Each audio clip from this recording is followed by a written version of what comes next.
내 믿는 하루 살다가 작은 행운이 생겼지. 온갖 사람들의 말은 진짜 많다. 대체 누가 나를 정의해. 내가 뒀던 거짓 같은 paradise. 누군가 그 누구보다 너무 shout. This is my shout out. 나타난 날 위해 제멋대로 여기 우리만의 universe. 집 따위 볼 것 없이 그저 자유로운 이 순간 you and me. We go shout shout shout. When we together 3, 2, 1. 뜨겁게 외쳐 하나로 고정되는 목소리. 심장이 터질 듯이 뛰고 있어. Shout shout shout. 너와 나 같이 세상을 흔들어 놔도 시끄럽게. 너야 내 마음을 소리쳐. 'Cause I'm 대답해 shout shout shout. Salam sejahtera semua. Sekarang saya berada dengan Pengetua SMK Perempuan Bandaraya iaitu Puan Norita binti Hamzah. Salam sejahtera cikgu. Jadi cikgu, soalan saya kepada cikgu ialah apakah pandangan cikgu dan perasaan cikgu terhadap keputusan SPM 2024? Okey, terima kasih Pamela.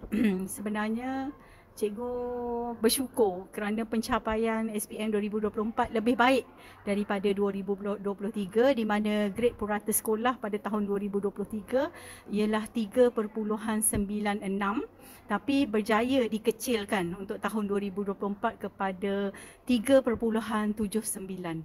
Jadi cikgu ucapkan terima kasih dan tahniahlah kepada semua murid yang mengambil SPM 2024, pada semua calon SPM 2024 dan semua guru-guru yang mengajar tingkatan 5 pada tahun lepas, kepada barisan guru kanan mata pelajaran serta penolong kanan yang telah bertungkus lumus juga bagi memastikan kita dapat mencapai kejayaan yang lebih cemerlang. Hi everyone, good morning. Now I'm together with an alumni of SMK Perempuan Bandaraya.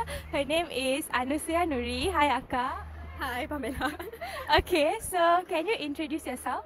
My name is Anusia Nuri and I'm a Form 5 student in BGS for last year, so 2024, SPM 2024. And I'm from science stream, so I took 9 subjects. What was your secret key to success as you got straight A's for SPM? Okay, the secret is that there's no secret. The only thing you have to do is study a lot. You have to be consistent. For me, I started getting very consistent in studying during my trials. So it was 3 to 4 months before SPM and I would study every single day. Maybe at first I only studied 1-2 hours, but as you make it a habit to study every single day, slowly you can study more and more. So that's the secret. Doing that and also doing a lot of trial paper questions. That's important. Yeah. Alright Akak, we wish you luck and congratulations on your result. And congrats. Me now is a alumni student that just got her SPM result. So her name is Kak Chuan Zin. Hi Akak. Okay, so first can you introduce yourself? Okay, so as you all heard, my name is Wong Chuan Sing and I'm a science stream student. And that's all for me. So as a science stream student, you just got your result and you were the one that got chosen for this interview. So my first question for you is, what is your plan after SPM? Okay, so my plan is to register for Matrix and if I get it, then I'll go in there. But if I don't, I'll go after Form 6. Di hari ini kita bersama dengan Kotut Iman iaitu alumni SMK Perempuan Bandaraya yang baru sahaja mendapat keputusan SPM. Jadi boleh tak anda memperkenalkan diri anda secara ringkas terlebih dahulu? Nama saya Kotut Iman. Dulu saya kelas 5 Amanah. Okey, jadi soalan pertama untuk akak ialah apakah perasaan akak sebelum mengambil keputusan SPM dan selepas mengambil keputusan SPM? Sebelum nervous gila. Nervous sangat. Lepas tu rasa macam jantung nak termuntah jantung tu. Dia punya nervousnya, dia punya berdegup-degup tu. Ya Allah.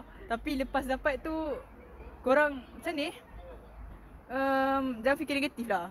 Sebab korang kena masa I tengah belajar, I keep telling people to trust on their efforts. And it turns out I sendiri tak percaya. And just believe yourself, you know. Trust your efforts because your effort will pay off in the end. So macam tu lah. So percaya je lah, kalau korang berusaha, walaupun sedikit pun cuma minit je, dia akan beri perubahan. Mungkin dulu korang dapat C, nanti mungkin dapat C+. Kalau sekarang kat sekolah korang masih dapat nombor lagi kan, percentage kan. Korang berusaha sikit pun boleh dapat tu lagi, dapat perubahan dia. Jadi saya mengucapkan tahniah kepada akak sebab dapat keputusan SPM yang bagus dan mengucapkan good luck lah untuk hala 70% SPM Okay, terima kasih. Shout out, that's how we are.